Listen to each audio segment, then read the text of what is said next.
All right. So we have like this one person who's not going to be able to be at class. And this is a weird exception we're doing. We're going to videotape the class for it. So you're on camera now. Your backs of your heads are on camera now. You all right with this? But we have to try to be entertaining as a group. So you know, bump up the class involvement, I guess. We could turn into like YouTube stars. That would be fun.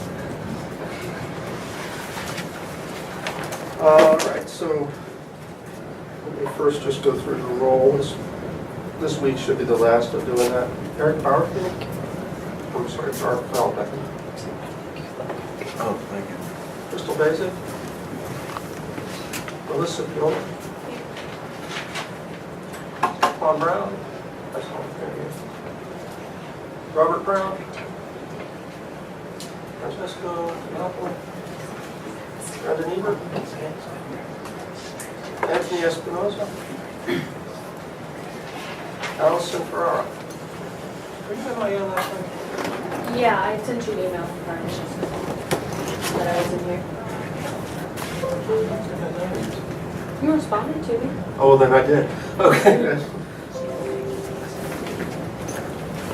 Hannah here. Yeah. Kun Lee. Oh, actually, you got an email from Kevin with Erica Harris. Joe Lombardi. You just stepped out. I just saw it. I was like, how did you do that? I'm going to count it. Nick Larson. Kira Laughlin. Oh, Eric. Jill Massey is the one who's we're filming for. Daniel Mitchell.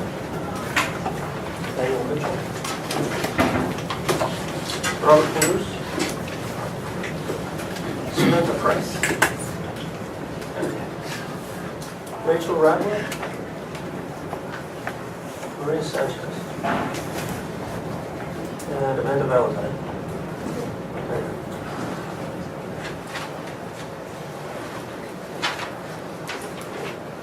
So, is it really September 5th already?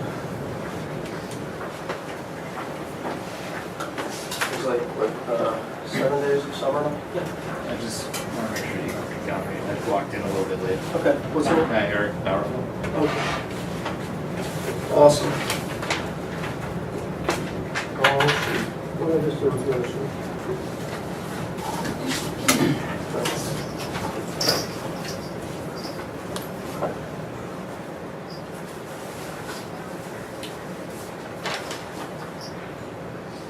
It really only matters if, like, you got never attended the whole time we were here, and I have to put you in the system as a slacker. All right, so what's going on today? First a picture of that tablet again. I did the roll call. A quick announcement: next Monday, we're not going to be in this room. We'll be in D124, the Math Computer Lab. Because we're going to start doing some work on a computer system called ProCalc to write papers in a fancy typeset form. So yeah, just I'll remind you again on Friday. Then I have a note to look at the wiki entries so far. So let's look at the wiki entries so far. Because I think there was some confusion about just how to do this, which led to not as many people having submitted as I would have hoped. So the main page for this wiki just has a link to the XKCD cartoon. Where are the things? I'd like to say edit wiki content. HoM. They're on the right. On that other page. Oh, there they are. All right. So yeah, last night I was looking at it and they were down in a thing that looked like this, but which was down below. Anyway, There's one in the comments. yeah, this is one thing I wanted to comment. Somebody created a comment. So how do you guys make the ones that appear out over here? Create page. Okay, so that. Just click on that, or you have to type something in here first. Just click on it. Okay. Somebody did Invasion of the Sea Peoples, which who was it? Samantha. Thank you. I think that's like one of the, possibly the weirdest thing on the list. But who did cattle domestication? Was you? An interesting point, right? When did we start saying, hey, let's keep these animals near our houses? You know, why do we do that? Do you mind if I just use you as an example? Oh, I guess. You do mind? Or? I do. I'm going to click on it It's not anyway. very good. Sorry. So what did you say? You got your name on it, you said, you kind of give it a title. It's already got a title at the top, so you probably need Yeah, to do that's that. how what I copy and pasted it from a Word doc, and that was in the Word doc, so it just. It just came over? Yeah. Okay. So, I mean, just on the face of it, this looks great. Right? You've got 3 or 4 paragraphs, that's about the size you want. It doesn't need to be gigantic or anything, and the idea is that you're just kind of talking to your classmates to explain one of these items on the SKCD title. Where was cattle domestication in there between the Ice Age and current time? It wasn't that far down. It was pretty long time ago, right? Yeah. I guess my question for the math class is, did we have math at that point? You know, these are just a notch above cave people that domesticated these cattle. Okay.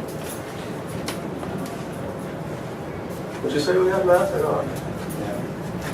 Well, you had to, probably. Yeah, I mean, You there's have to certain count how features. many cattle you had and everything. Wouldn't you want to know if some of your cattle were missing? Isn't that when they used like the pebble? They didn't know how to count, they would drop the pebble for each Right. cattle. They probably did what they call 1-1 correspondence, right? There's a rock in this bag for every cow that belongs to Grog, right? And there's another rock in a different bag for all the, I can't think of another caveman name, but you know what I mean? We all have an accounting of how many of those cattle that are wandering around are ours. Do you think they would have made fences for them? Or would they just let them wander? Well, there's a trick you can do with ruminant animals like this called hobbling. You put a piece of rope between diagonally opposite legs, and then they can't go very far. They still can walk around a little bit and get to the graze, but they won't go very far. And once they're domesticated, once they get used to oh, these people are going to put me in a nice warm barn at night, they don't want to leave. They come back, and you call them and they come running. Well, not running. I think that's a great.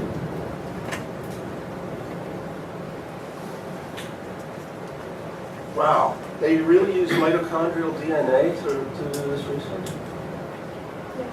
That's an interesting. Do you guys know about mitochondrial DNA? Have you heard of that idea before? There's 2 kinds of genetic information in our cells. One's in the nucleus, which you get from both parents, but your mitochondrial DNA is in the external portions of the cell that are outside the nucleus. Mitochondria are sort of we call them the powerhouse of the cell. They're places where, I can't think of the name of this stuff. ATP and ADP get converted into sugars and then into energy. So that's where you sort of metabolize calories and turn it into usable stuff. I think I just went the wrong way. Sugar get turned into ATP. I'm not a biologist, and I'm not going to pretend to be. So, but anyway, there's a certain amount of DNA in the mitochondria that come exclusively from your mom. So you can tell things like when they look at the mitochondrial DNA of human beings, we all have essentially the same stuff. It's weird. It's really weird. If you look at other animals, there's clearly different groupings of mitochondrial DNA. Human beings have just a uniform. There's subtle, slight variations because of random mutations. But basically, there's somebody's great, they're out there that we all came from. They call that the Eve hypothesis. And it seems like there really was a single female from which all of humanity is descended. Lots of different males, but one woman. But I didn't know this thing about figuring out what we did with the cows. Well, never mind. I'm not going to go into. So I just wanted to go through a few examples. Mummification. Look at this one. Oh, nice. I think mummies are always interesting. Yeah. As we approach Halloween, it's got to be like. What do you think about that? at the point where we were doing mummification, did human beings have math? Early Egypt, early Egypt, not like, not the pharaohs and the big, well, maybe it was beginning to be the pharaohs because they thought that whoever they were doing this was important enough to bother preserving their stuff after life. Were they building pyramids by the time they did the mummification? I believe so. I believe the pharaohs and like tombs and stuff like that. So they were constructing these tombs back then. So I think they had ornate tombs, but the big pyramids came much later. Still, construction, right? They had to build these tombs. That requires some numbers. There's actually remaining evidence of what the Egyptians knew about math because we can read their numbers. They did all kinds of stuff, from either painting things or carving it into rock that's still around from very early Egyptian period. So the simple answer is yeah, they did. We don't know quite how sophisticated they were, but we do know that they certainly had counting. They had the ability. They had an entire category of human being called scribes that were responsible for counting.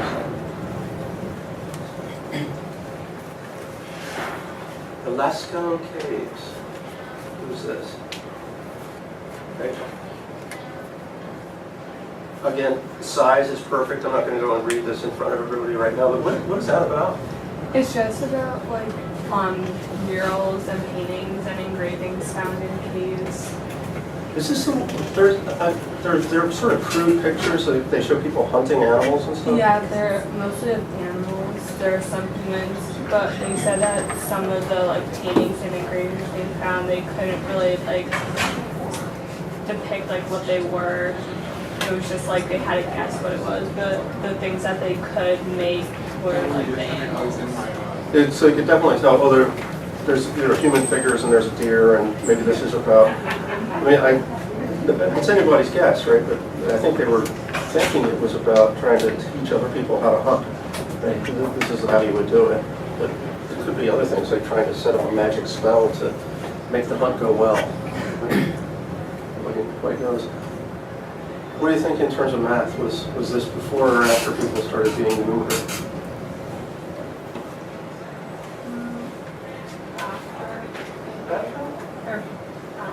So when was it? 15,000 before BC. 15,000 BC. A little bit of gray area here. Dogs probably have as much math sense as it takes to know that your cows are missing. Dogs, I've seen a psych experiment where they do this. They have like a little dog with a bunch of toys that it likes, and they'll hide everything from the dog or take the dog out of the room and then remove one of the toys. And if the number is small enough, if it's under 10, the dog starts looking for the missing item.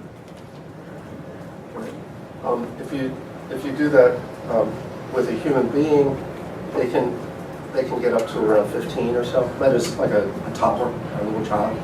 Get around 15 things. They'll notice that one's missing. So they've got an innate number sense of things up into around a dozen. The dogs are not bad. I think they go up to close to 10, 8, 9, something like that. Depending on breeds, they're going to do different things. Right? So just having that kind of a sense of number, that one of my things is missing, kind of sense, is pretty widespread. You think these guys that made the caves paintings did something beyond that?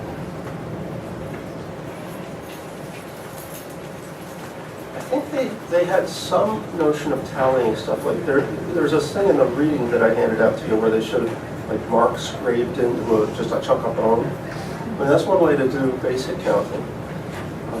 They did that, but I certainly wouldn't say they had the Pythagorean theorem or anything more advanced than just basic counting.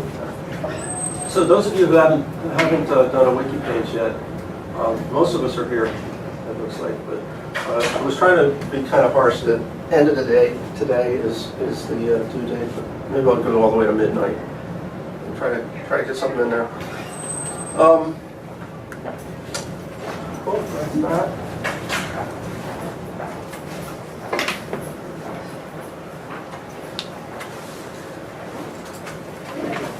Okay, so so back to this Babylonian numeration system. We already talked about this base 60 is where we get degrees, minutes, and seconds. So the Babylonians used base 60, and they were the first people to actually come up with effective clocks. The Babylonians invented a clock that was based on the drift rate of water, called water clocks. And they weren't bad, you know. They would be affected by temperature and by humidity and things like that, but they would keep pretty good time. I mean, over the course of a day, they would let you know where you were in the day. Probably accurate to within maybe 10, 15 minutes in the course of a 24-hour period, which is awful by our standards. Right? I've got a watch on my wrist that costs like $20 that has not lost a second in the 5 years that I've owned it. You know, it's been perfectly keeping time. You guys are all using your cell phones for clocks. You all do that? Now your cell phone doesn't actually have an accurate clock on it. It doesn't need it because it's got internet connectivity, so you can always be checking the time from a time server. But you know, a standalone. This is not a smartwatch by any means. It just needs to keep a constant track of time. So they did that. 60, I mentioned before, is great for making fractions. And you're probably pretty good with these base 60 fractions because of thinking about time, because minutes are fractions of an hour. So 30 minutes, half an hour, right? 15 minutes? I didn't list that one. Quarter of an hour. What's a fifth of an hour? 12, okay. A tenth of an hour? Yeah, that's an easy one. Okay, a 60th? Oh, wait. So, and I mentioned how the Babylonian notation works. They combine a base 10 sort of symbolic thing with the base 60 numeration. So, we're going to talk in general about bases. So, base 60 versus base 10.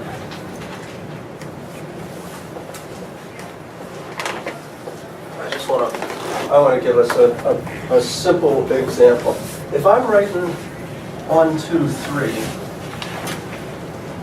what I mean by that, what you mean by that, if I write 1, 2, 3 out, is that's 1 times, well, that's the hundreds place, right? So that's 1 times 10 squared, plus 2 times 10 to the 1, plus 3 times, well, usually people just say plus 3, right? You're on the ones place there.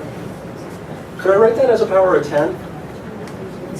10 to the 0, because anything to the 0 is 1. So that's simply what place notation is about, right? That each position in this digital thing represents a different multiple of a power of 10.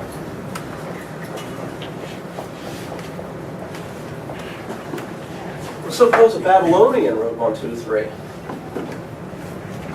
On base 60? Yeah, right? They write this. What do they mean? They don't mean 1 times 10 squared plus 2 times 10. They mean 1 times 60 squared plus 2 times 60 to the 1.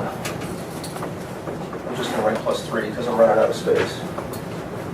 So the number they mean by writing 1, 2, 3 is a whole lot bigger than the number we mean by writing 1, 2, 3.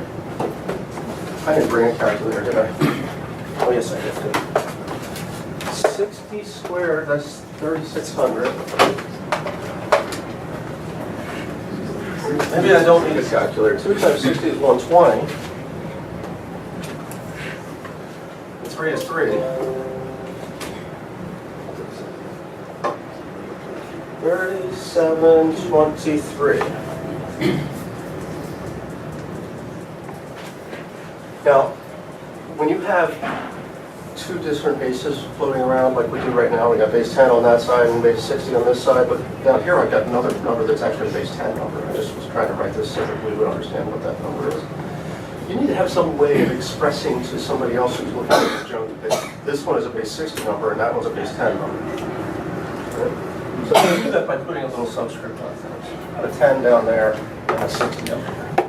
That's down there, but on the line. So 123 sub 60 means that you're going to interpret that as a base 60 number. Make sense? Yeah. So what happens if about 3 goes up to 9? What happens after? You start writing, numbers that in each position have 2 digits. Oh. Right, so here, let me give you an example of another thing. It is currently 10:32. Right? So 10:32. That's a base 60 number. Right? In fact, that number tells us how many minutes have gone by since midnight. So this 10:32, you think of it as that's a digit and that's a digit. And this is done to 60. All right? So what that means is 10 times 60 plus 32. If we're in base 10, that's 632. So 633 now, but 633 minutes since midnight. Does that make sense to everybody? Would you have to write it with the parentheses, like having your... You know, I was just trying to show you that those were interpreted as single digits.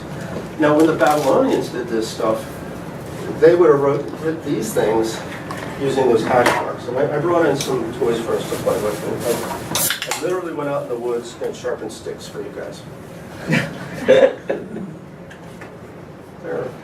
weird sticks. So there's one that's a V-shaped kind of notch on the end, and one is just a straight notch on the end, straight blade, right? And there's Play-Doh. Real Babylonians would have had a nice clay. We're stuck with kid toys.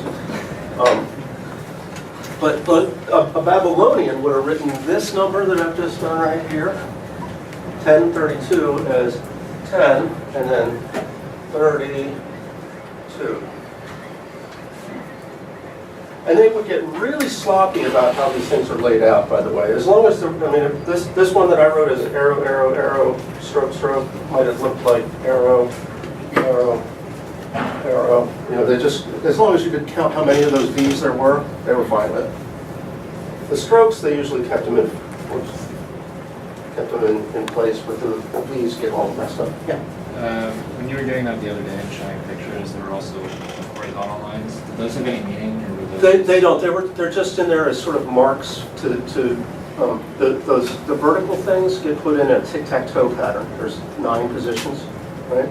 And so they just put those horizontal lines to sort of give us our first ones are dangling from the top line. Our next group of ones are dangling from the middle line. Right? So they don't have meaning except to make it clearer to the eye with how many of those vertical strokes are. Because with for some reason with the L's or the V-shaped things, you can count them not that badly. There's never more than 6 of them. In fact, there's never more than 5 of them.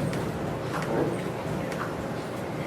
So 5 V's you can tell them apart, but with these you go up to as many as 9 of them. You need to be a little more careful and organized to keep it so that you can see it. And that's what those horizontal lines are about, I think.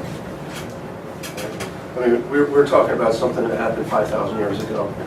Possible that we're all wet about it, but that's what people think is what's going on. They're just there to keep things organized. So before we go on to playing with Play-Doh, though, I wanted to talk about this this idea of converting between different bases more generally. Yeah, I'm not going to do it. There is a video I could show you, but I think I chickened out on this the last time, and I'm going to chicken out again. But if you're interested in this video about changing bases that's meant for school kids, like 10-year-olds probably, it's called Little 12 Toes. You can search for it on YouTube and get Little 12 Toes. It's Schoolhouse Rock. You guys remember Schoolhouse Rock? You probably don't remember it directly because Schoolhouse Rock came out like when your parents were children. But, there's like the one about how a bill becomes a law. Have you ever seen that? That's fun. Or Conjunction Junction. There's Little 12 Toes. This is about base 12 numeration. But I'm not gonna make you watch it in class. But I don't think it's a bad idea to take a peek. It's kind of a cute song and a well done animated video that goes along with it.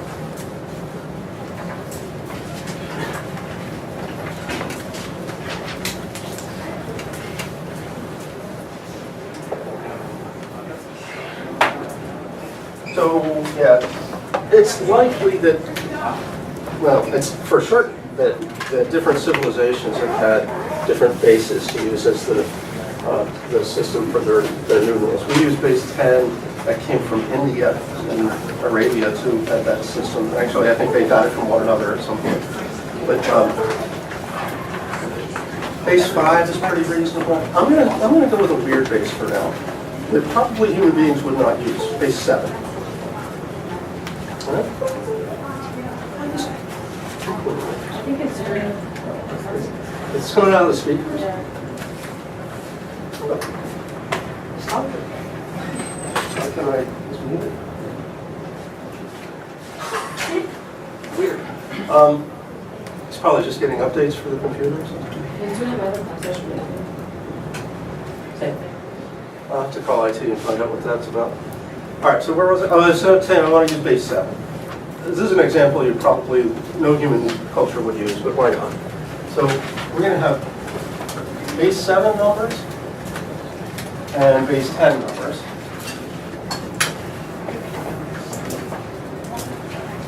And there are 2 conversion questions. Right? And if you have 2 sort of different languages for things, you need to be able to convert from one to the other, both ways. So converting in this direction from base 7 to base 10, this is called, you just use place notation.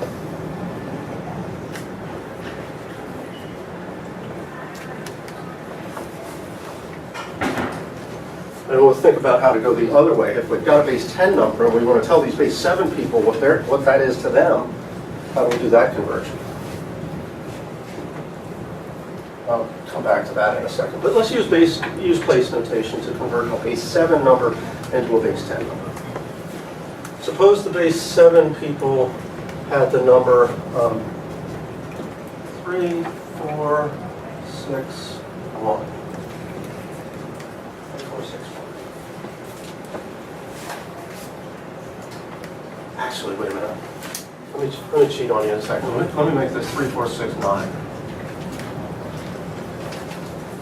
I meant to make that mistake and then I didn't make the mistake, so I made a mistake in not making a mistake. I just realized how meta that is. And you're supposed to look at that and go, wait a minute, that's not one of the base 7 people's numbers. You see why? There's no 7.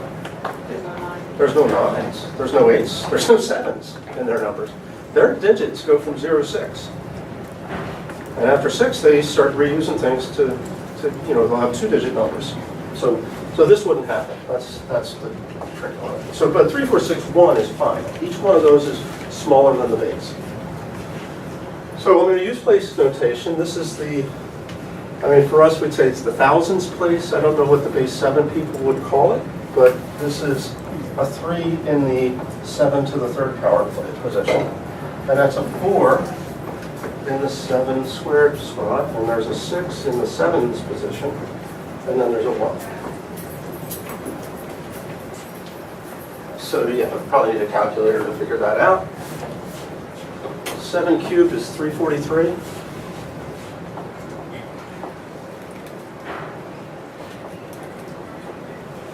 Is 7 squared. 6 times 7 is 42, and 1 is 1. So yeah, I guess I should do it. Since I've got the thing in my hand. Ooh, first, did I get that right? Is 7 cubed really 343? Okay. So that times 3 plus 4 times 49 plus 6 times 7 is 42.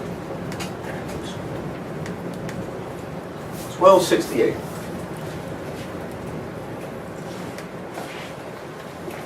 So this was a base 7 number, and this is a base 10 number. We got conversion in that direction. So what do we do in the other direction? I wrote just a question mark before. I can tell you there's an algorithm people use called repeated division.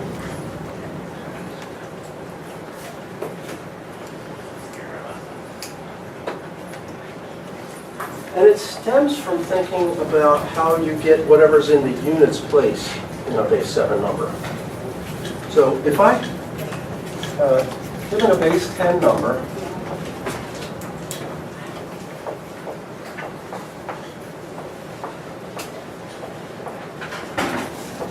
say, how about 120K? can you tell what the units place is?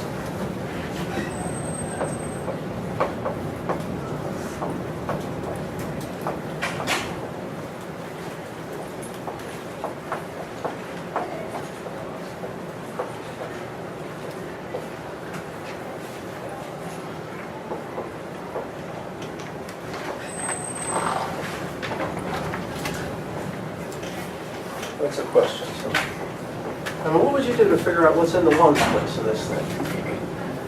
You probably noticed that when we do the place notation, the digits that are not in the ones place are all multiplied by sevens. Right? Each one of those is 3 times 7 cubed, 4 times 7 squared, 6 times 7. All of this stuff is divisible by 7. And that thing, whatever's left out on the end, that's not divisible by 7. What are we talking about there? That's the remainder. Sure. So the answer is, yeah, you can. Just figure out the remainder.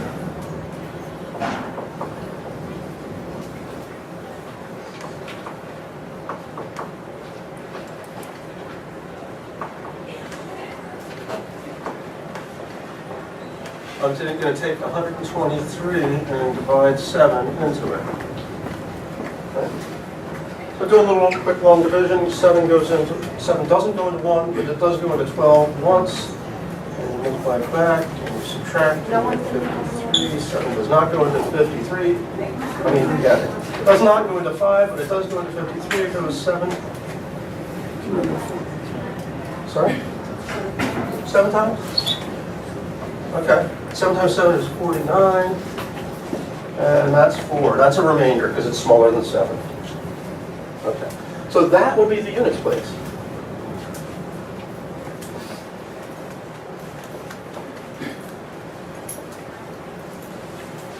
So repeated division just takes that observation that you can figure out the units place by recording remainder. What you need to do to figure out the tens place, I'm going to call it the tens place even though it's really the sevens place. So maybe I should call it the sevens place. The sevens place is about taking this number and now dividing it by 7. So what's going to happen here is you'll keep repeatedly dividing and keep track of the remainders, and you're going to get the digits of the number in base 7, but in the reverse order. You're going to be starting at the least significant digit and working your way up to the big ones. You ready for an example of this? Yeah. All right, so we will start with a nice base 10 number. How about 1, 2, 3, 4, 5. I'm crazy, that's too big, I don't remember. 1, 2, 3, 4. That's base 10 number. So first, we do 1, 2, 3, 4 divided by 7. Not going to do it in long division form. I'll put 1, 2, 3, 4 divided by 7. It's 176 is the quotient. And take away that 176, I'll get the, I should probably be showing this to you on the screen. Do we have a,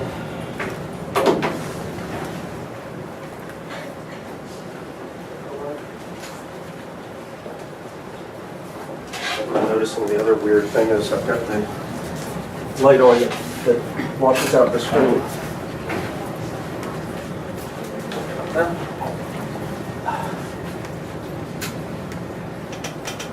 right.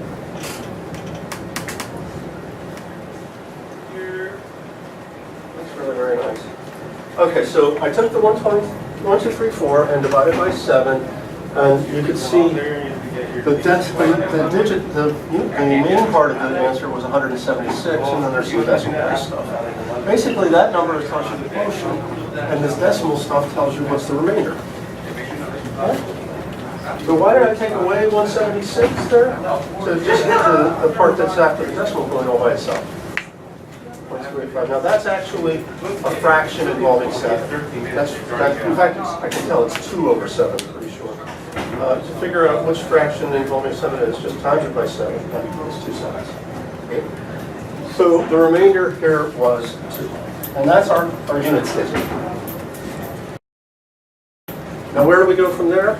Take the quotient we just produced, which is slightly smaller, 176 versus 1234, and do it again. So we're going to divide 7 into 176. Again, I don't really know, but 176 divided by 7 is 25 and a decimal. So the quotient is 25, and can you tell what that decimal is? What's the remainder? That'll be 1 7.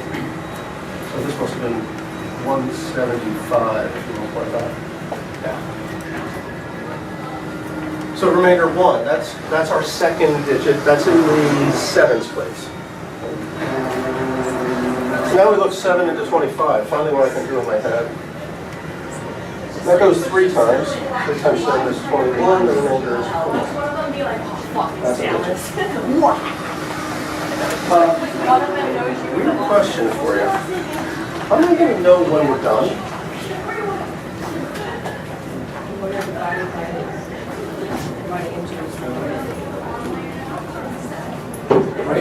When this number here, this 3, is so small that it's going to be a remainder.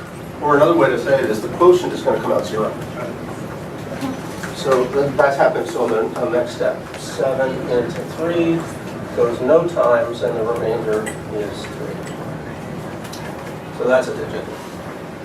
So the digits we got were 2, 1, 4, 3, but they come in the wrong order. They are really 3, 4, 1, 2 as a base 7 number.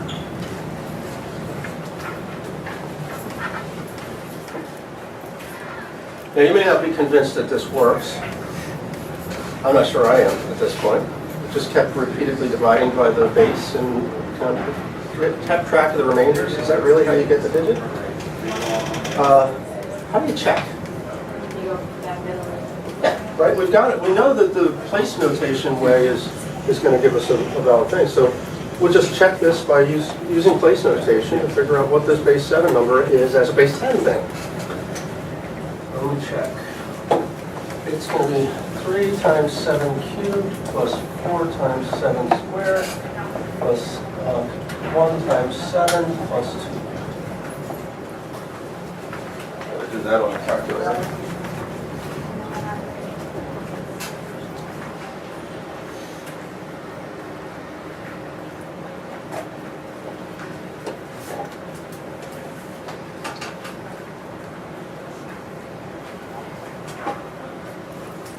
One, 2, 3, 4. That's what it was supposed to be. So, does it seem believable? Let's put these same things in place on a base 10, base 60 switch. Convert both from base 10 to base 60 and from base 60 to base 10.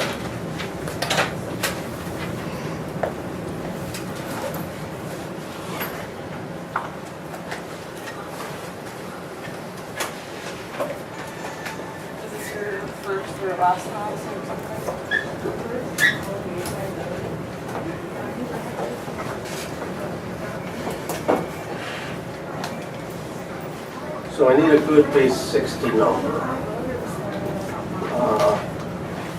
Nothing really obvious is right. Okay, I'm just going to make a random one up. Suppose the digits were 47, 21, 19. Sounds like the combination lock. 47, 21, 19. Just made it up. So those are 2-digit numbers, but those things will be interpreted as a single base 60 number. So if we had that base 60 number, I have a little 60 subscript here, to say what it is as a decimal, we go, all right, there's a 47 in the hundreds place. That's the 60 squareds place. There's a 21 in the 60s place. And there's a 19 in the units place.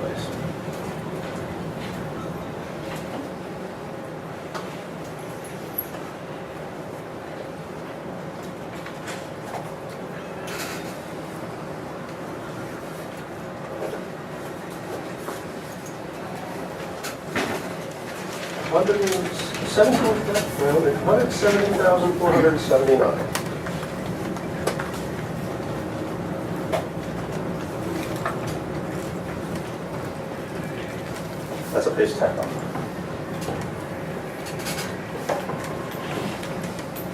And if you remember that Plimpton tablet that I would keep showing, it has numbers of this size roughly, things that require 3 digits in base 6, 3 sexagesimal digits to say what they are.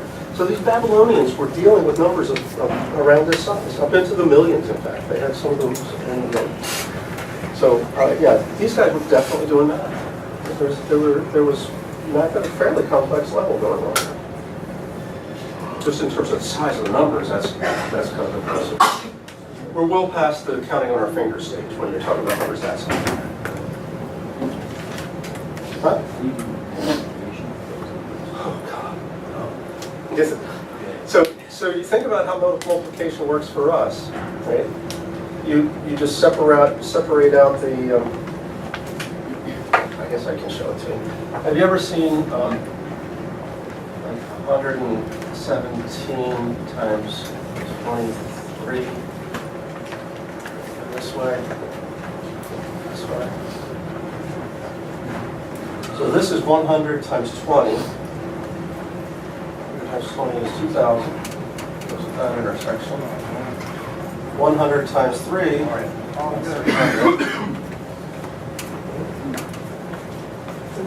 Let's see, 10 times 20, that's 200. 10 times 3 is 30. 7 times 20 is 40. 7 times 3 is 21. Now just add. Add them all up, right? Well, that kind of crossing of lines still works if it's instead of the hundreds place and the tens place, it's the 60 squares place and the 60s place. Right, so that gets you a thing that looks like a single digit number with zeros after it. It was really rough on those guys because they didn't have 0. They hadn't thought that they needed a placeholder, so they just left blank space when we would have zeros. And is it 2 blanks or is it 3 blanks? You know, you could make huge errors by not thinking about the right number of blank spaces. All right, so yeah, good question. You can multiply. You can certainly multiply and add and subtract, and even division can be done in this system. Because it's base 60, though, believe me, they made it hard on themselves. They made one thing easy, dealing with fractions, and they made another thing hard, how to multiply. Okay, so we wanted to try go in the other direction. That is, what if I have a base 10 number, and I'd like to figure out how would a Babylonian write that? One thing that's really nice for us in that direction is if the number isn't too big, you don't have to do anything. Like, I'm 57 years old. That's a pretty big number, right? But how do I convert 57 to base 60? You don't have to do anything. It's 57. It's still it's there. So I need a number that's large enough that it's going to make something interesting in base 60. How about we go to 200,000 in base 10? Okay. Now I want to know, what is this in base 60? So I'm going to take my 200,000 and I'll divide it by 60.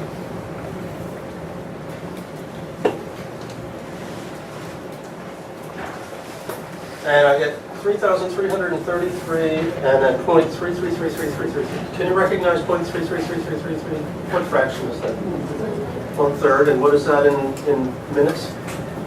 20 minutes. So we've got a 20 in the units place. Okay. Just, I just want to go clear it and put in 3333. Divide that by 60. That was the new quotient. Divide that by 60. I get 55.55. Okay, I don't know what that 0.55 is, so we'll take away the 55 to get it as per decimal. That is actually a fraction over 60, so times it by 60. Oh, it's 33. Okay. So we got a 33 in the next position. And the quotient we just got was 55. What did you get the 3333? Oh, I erased it. I cleared it out. So we started with 200,000 divided by 60. And see how it was 4 threes?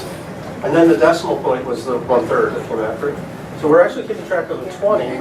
The 20 over 60 is 1/3. That's the 0.3333 is repeating. The other part is the new quotient. And that's what we're going to use in the next stage. So we divide that by 60.